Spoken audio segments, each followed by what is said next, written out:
Hello, everyone. Welcome back to another episode of your favorite YouTube channel and podcast. Hashtag KTSC Sports Talk with your host, Justin P. This is episode 176 for the YouTube channel. And for the audio podcast, that's season 5, episode 4. You can check that out on Spotify, Google Podcasts, Apple Podcasts, Pandora, Spotify. Basically, anywhere you get your podcast and music stuff from, just type in hashtag KTSC Sports Talk with Justin P. and it'll pop right on up. Today got a very, very special guest. He's very, very hilarious.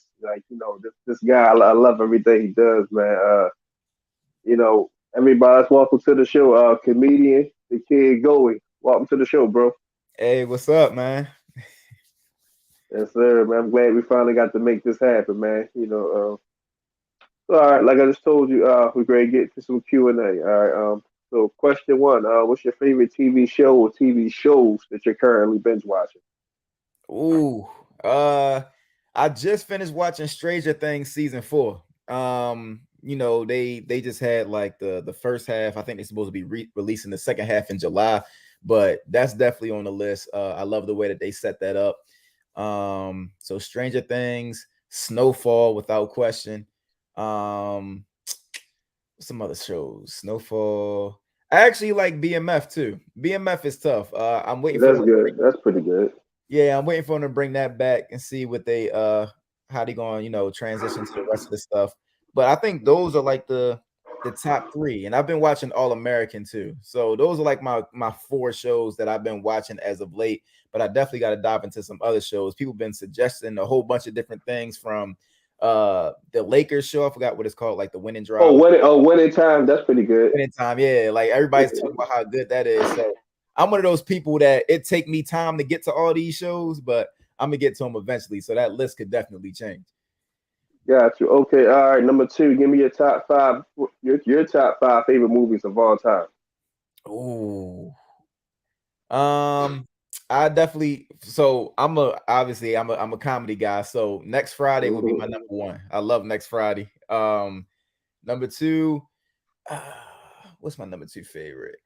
Um, you hit me with some good questions early. Hold on.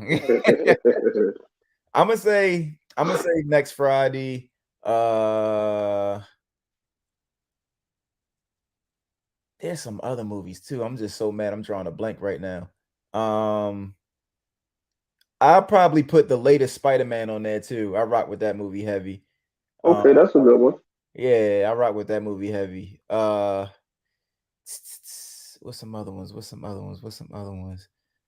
Um I'm gonna just have to throw some classics out there. I was trying to think of something that's fairly new, but I'm gonna throw some Mhm. classics out there. So you got movies like I'm gonna throw Super Bad in there. I like Super Bad, just the little funny joints. Money Talks, that's one of my favorite joints. Um, I want to say The Departed with Jack Nicholson. That's one of Okay, my that's a favorites good. too. Tough movie, and I think that's 4. And last but not least, I'm gonna probably say I'm gonna throw the original Friday in there. I'm a big fan of the Friday series, so I'm gonna probably throw both of them in there. Hey, they all good selections. Number three. Give me your top five. Your top five favorite rappers of all time.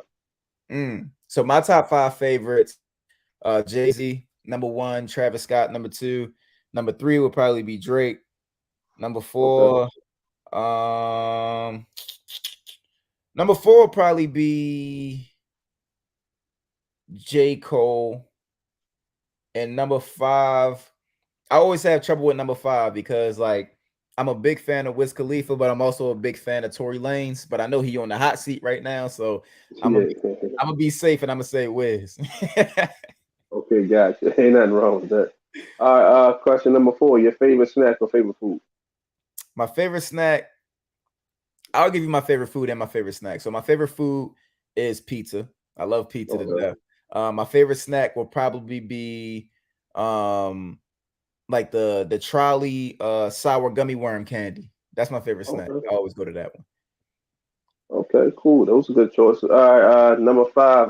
What's your favorite activity or activities that you like to do when you're not working?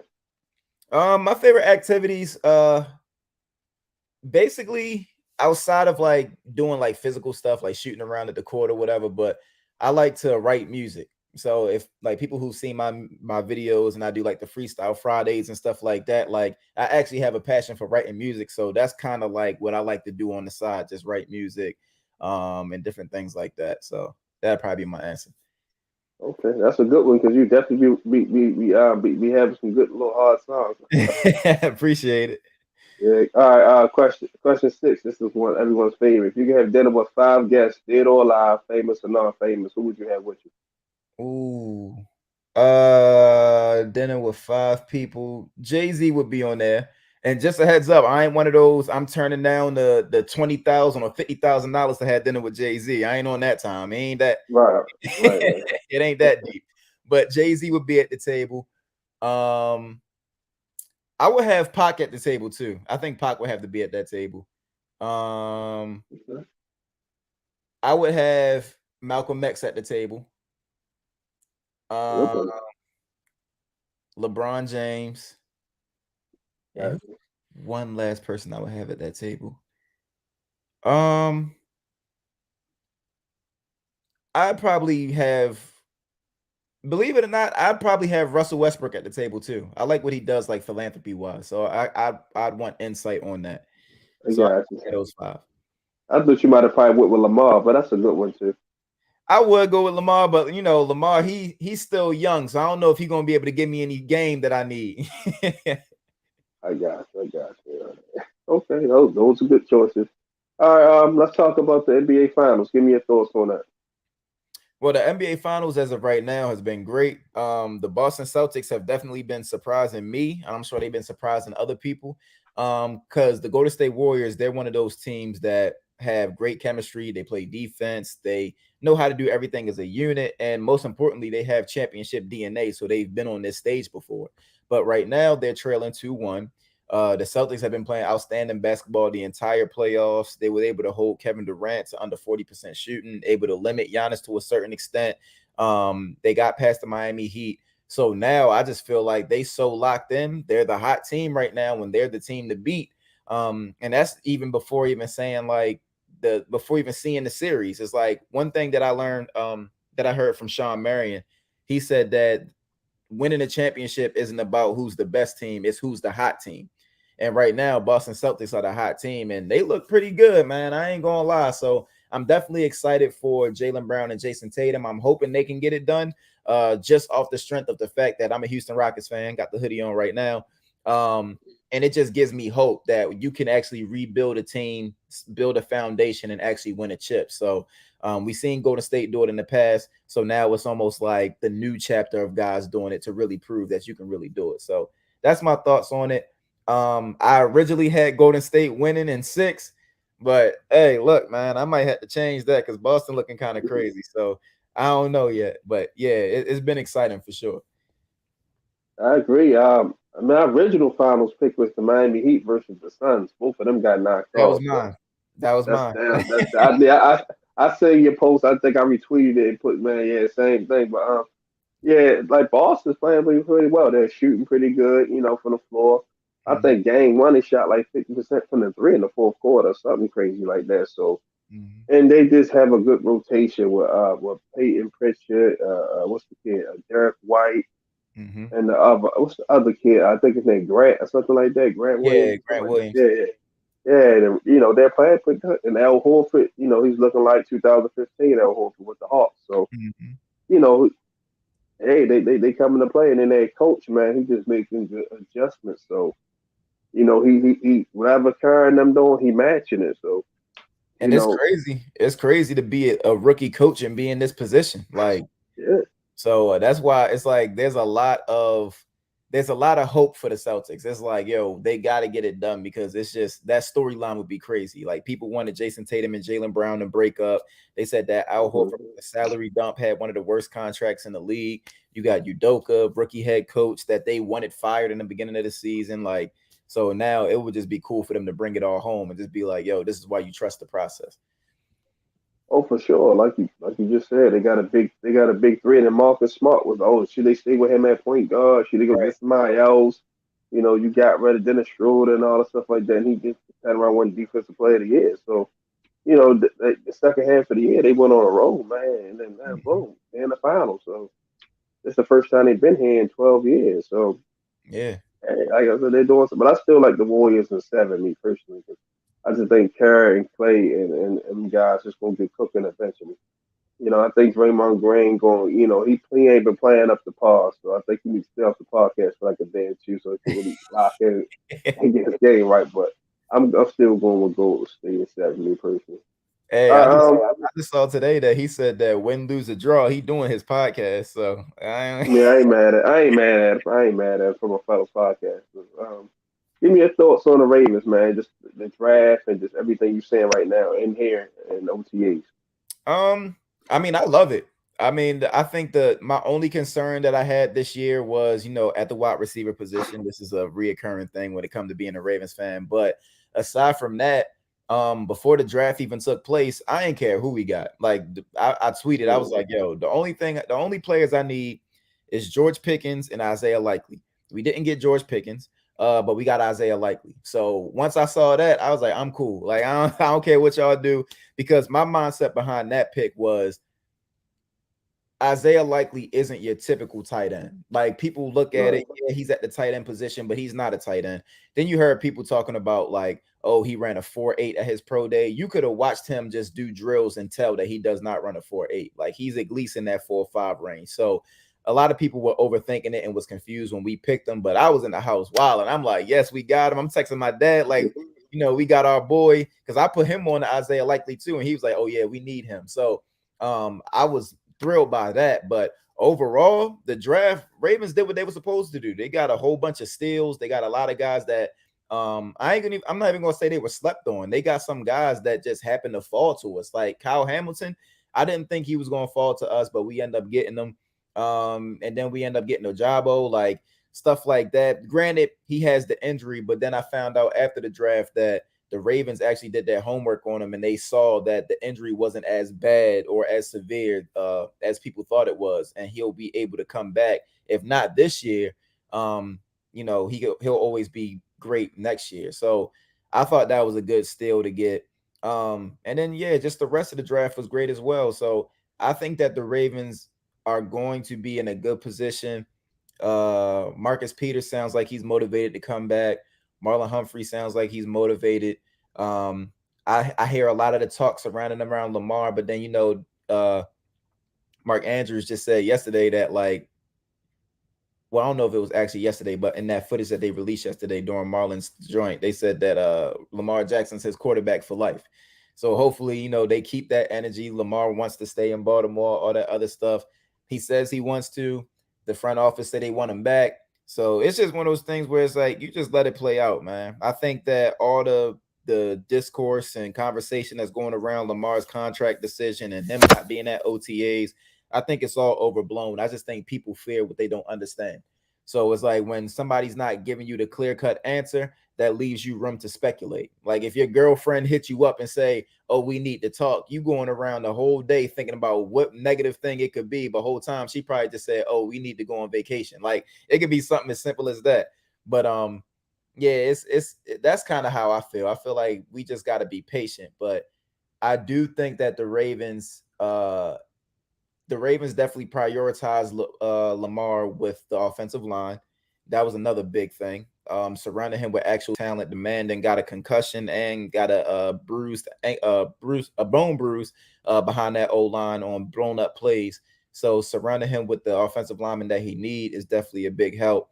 But I still think it's going to come back to that wide receiver thing. I do think that we have to add somebody, whether it's through trade or something, to get him a reliable guy. Not to say that one of the guys on the roster right now can't be one of those guys, but just showing that investment, like, yo, we're invested in you. We want you to be the best that you can be. So this is why we're surrounding you with these pieces. I think that's the best way to make a statement to show that you're really all in on him. So that's kind of my thoughts on the whole Ravens right now. My thoughts are the same. Like I said, the offensive line is much improved. Mm-hmm. I'm waiting to see what these young guys do at receiver because normally we always go get a veteran, which we still may do. But Yeah. Crochet, Duvernay, Bateman, obviously the number one. Then we got guys like Devin Williams, Makai Pope, Shamar Bridges, from Fort Valley at HBCU school. So we got, some young talent that I think they should try to see if they can give them a shot to prove themselves. And then if they're not up to par, then go get like a Julio Jones or T.Y. Hilton or Reed for somebody. But Yeah. just try to get these guys in house a shot first. Just like I said, it's a lot of hitting gems at the wide receiver. 'Cause I know you keep up with everything. So Yeah. that's my whole thing with that. Like you said, a job bowl, he should be ready by October, November. Then he like I said yesterday with Kevin Oestreicher, like he made up the best out of all the draft picks because he don't have to learn a new defense. He has the same defensive coordinator from college. Right. Then you add Cal Fuller to the mix. Like I said, then you draft two corners and Jalen Alvin Davis and Demarion Williams. You get Marcus Williams in free agency. A young, talented safety. Normally, we get the safeties that's past their prime, like Eric Weddle, Eric Yeah. Thomas, stuff like that. Then you draft Kyle Hamilton. Now you got a young, fast defense. So I just like it all. I like it all, like all around. And the OTAs, they said the pass rush is looking good. Jalen Ferguson looking better. David Haynes looking pretty good. And they said Kai Bowser, he's going to be ready by training camp. Nursing his squad edge or whatever. Yeah. So yeah, I think we're gonna be good. So just give me your overall prediction. How you think the Ravens going to finish this year? Overall prediction. First of all, I think that the Ravens are still going to have a top 5 defense. Um, some people feel like we won't, which is weird to me because it's like, yo, we like we always been that on defense. So I think we'll be top 5 on defense. And if offense happens to pan out the way that I think it will, I definitely think that we'll also have a top 5 offense. And that's strictly based off the fact that we know our running game is going to be the truth. But the Mm-hmm. fact that we have an offensive line now, we know what Lamar can do when you give him time.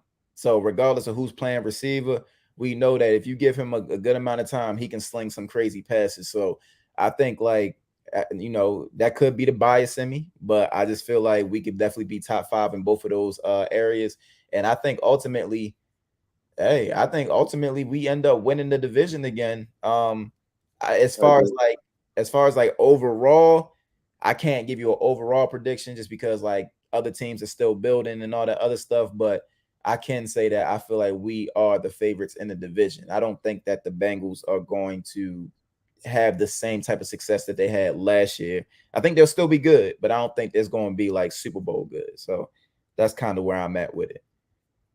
I'm gonna go. I'm gonna say this. I'm gonna say either 14-3 or 13-4. Mm-hmm. Division champs, either one or two seed in the AFC. I mean, whoever don't like it, hey, I say what I say. Straight up.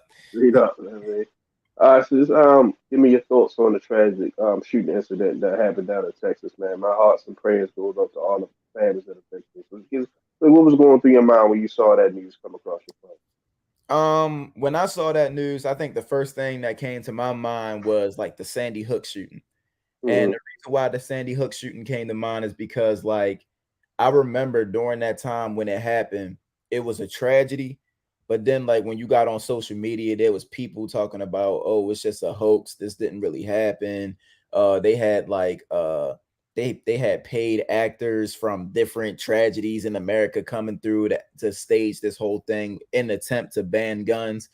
And it's like it's crazy that people will go that far to where a tragedy can strike and the first thing that they think is that it's a hoax. It's all planned, it's all fake, it's all staged.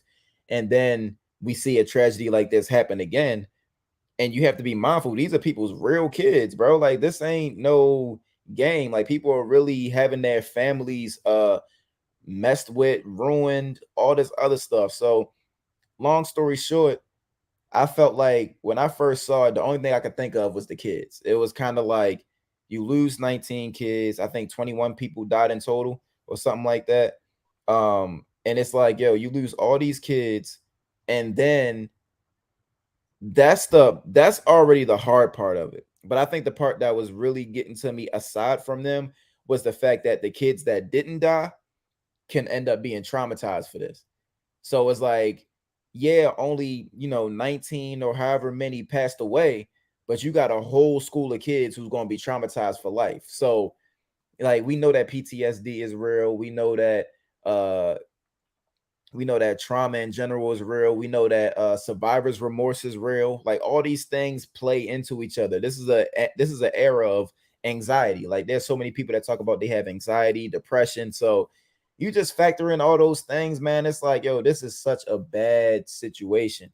And then the way that it was poorly handled and all the information that's coming about how the cops handled the situation just makes it look even worse. So there's a lot of discussion to be had about this. There's a lot of change that needs to happen with this. But at the end of the day, I just feel like in order for it to change, I feel like politicians have to look at it from a morality scope, like through you got to be ethical with people. It can't be, oh, we want to keep our guns. So this is just one instant that happened.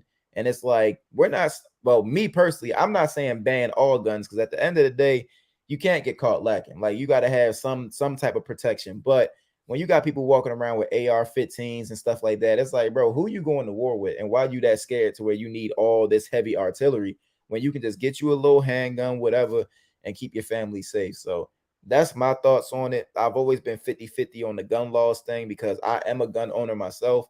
But I also understand that you don't need to walk around with military issued weapons in order to protect yourself. That's just an extreme. Like you trying to bank on something that may never even happen. So that's my thoughts on it.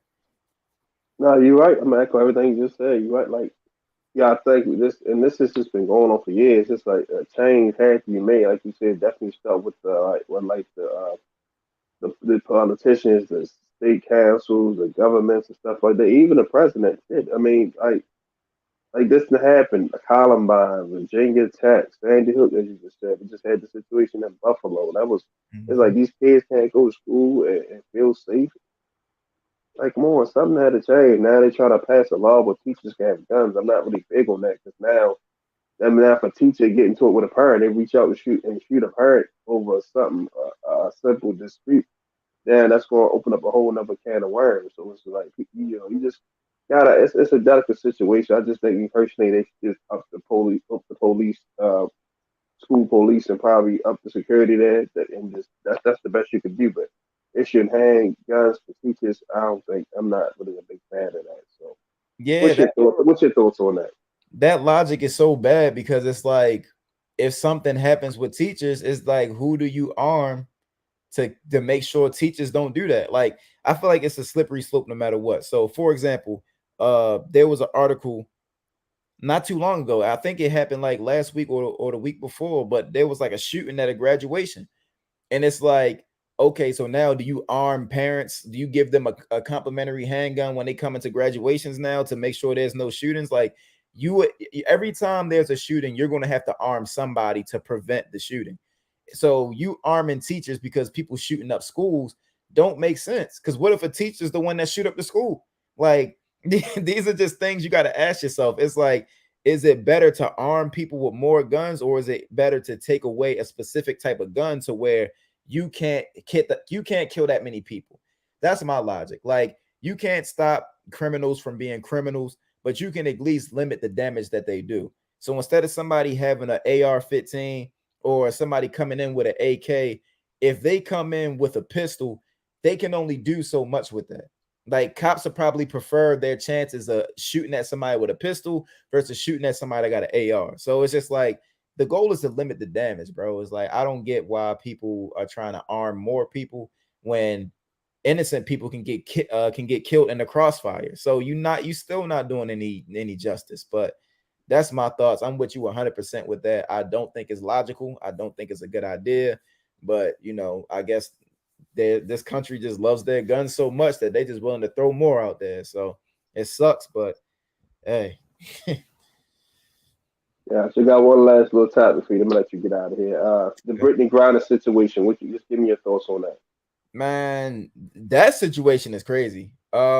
It's somebody made a point, and I'm not here to get political or you know dump on anybody's views, but somebody said if Donald Trump was still in office, Brittany Griner would have been home already. And it was funny because you Maybe the think truth. that's what I'm saying. I was like, it's funny, but it's truth to it because this man done freed Kodak Black, he done freed ASAP Rocky.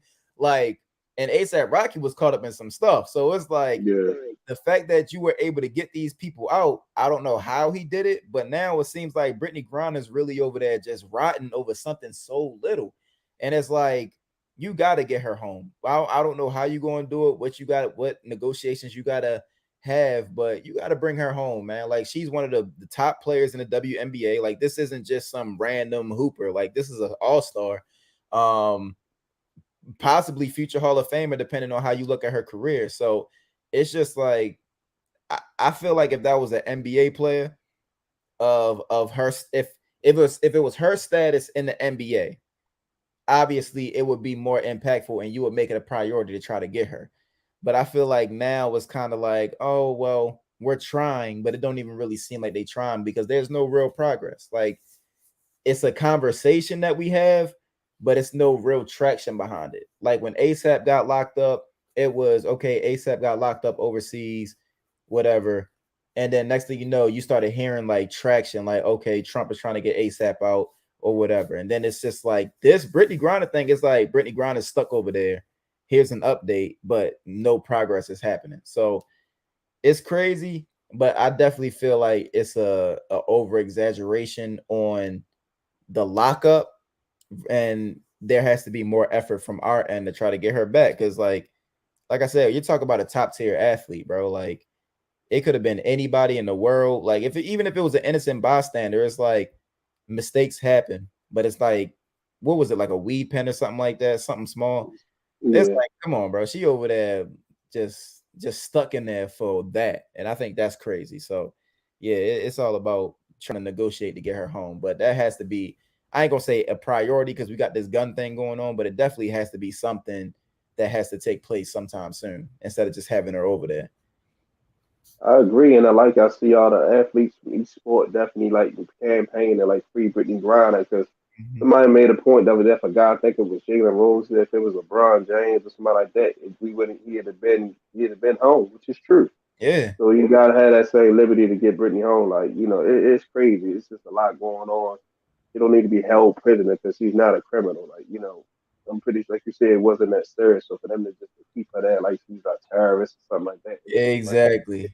it's flat out ridiculous, man. So it's like hopefully the president gets involved, more people, just more people get involved that have that's in higher places that can make a change. Like he needs to be home with a family and friends and stuff like that, not held hostage, basically. So that's just my whole thoughts with that. It's just sickening.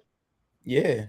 And we don't even, and like, even though we don't know the conditions that she's staying in, I'm sure like she probably creeped out over there. Like, it's Yeah, foreign land. She's not used to, number one, she's not like a criminal. So like she's not used to the jail setup. So not only are you in jail, but you in jail in another country. So you don't know how they do things. You don't know what they laws is like. You don't know what type of limits they are allowed to test. So it's like, yeah, y'all gotta get her home, man. This ain't it. But like you said, she ain't a terrorist. She had a weed pen. That's it. So I think it's wild, but yeah, I agree with you 100%, bro. yeah. It's like I said, definitely free Brittany Griner, man. Mhm. Man, Gowie, this was fun, man. Definitely, man. Like I said, hopefully, once your schedule lighten up a little bit, I would love to have you back on, like during the football season, man. Talk like complete Ravens football. This was fun, man. Yeah. Anything you want to say to the people before you get out of here? I don't have much to say. I mean, obviously, you could check me out on all my platforms. All platforms is the Kid Gowie. That's DAKID. As you can see, the name GOWIE. But yeah, check me out on all the different platforms. If you want to reach out to me, best way to reach out is through email. That's thekidgowie@gmail.com. Also, follow me on Twitter, which is the Kid Gowie. But basically, what I just gotta say is like everybody, be safe. Stuff is getting crazy out here. Rappers getting locked up, people getting shot up. Like, it's all crazy. So like, everybody be safe, protect your mental health, keep your family close. Yeah, just love everybody, man. It's all about trying to live in this crazy world, but see the beauty in it. And that's kind of what I've been doing, just kind of just seeing the beauty in life, even with all the chaos surrounding it. So hopefully everybody take that information and do the same thing. Got you. Before I let you go, let the people who haven't subscribed to the channel, let them know why they should come subscribe to the channel. My channel or your channel? This channel right here, right now that we on. Oh yeah, they should subscribe to your channel because you talking game. Come on now, you know what you talking about. You we out here talk about Ravens. Obviously, you're in tune with everything, and the fact that you asked me a political question that lets you know that you also dive into the political side. So you definitely have range when it comes to your platform. So it ain't just a sports thing, even though your name has sports in it, sports talk. You didn't hesitate to throw that political question out there. And I think that's dope. I admire that because you're not trying to make us escape from the reality that we actually live in. And I think a lot of people use sports talk to kind of get around that. But at the end of the day, you're going to have to face it. So I respect you a lot for that. So if you're not subscribed, definitely subscribe for that reason. Because like I said, he has range and he cares about real life issues. Definitely appreciate that, good brother. You know, everyone, y'all can check this out on YouTube and Spotify, Apple, Pandora, basically all the platforms you can get your podcast and music stuff from. Just type in KTSC Sports Talk with your host, Justin P. Everyone, that's a wrap for episode 176 and episode 3, season 5 for the season 4, excuse me, for the audio version. Man, Gowie, it was a pleasant time to have you on, man. It's fun. We definitely gonna do this again for sure, man. Whenever you get some free time. So everyone, be great on your way to your figure eight, and always, and I mean always, remember the hashtag KTSC. Keep that same energy. I'm your host Justin P. and my special guest Gowie. We Mhm. out. Love you guys.